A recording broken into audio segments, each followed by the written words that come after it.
Негізінде көшу, бір жаққа көшу деген менің ойымда жоқ.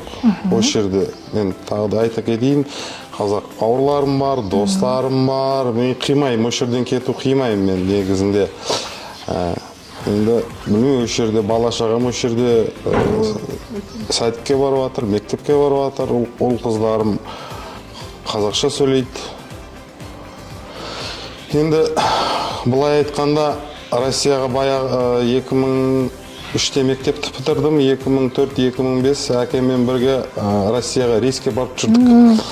Сол кезде негізінде мектепте оқығанымда негізінде ойға келген Россияға көшіп кету, басқа қылу, бірақ сол жерге барғаннан кейін олардың қазіргі дәстүрі, салты бізге тура келмейді екен. Біз осы жерде өстік, өндік, бізге тура келмейді екен.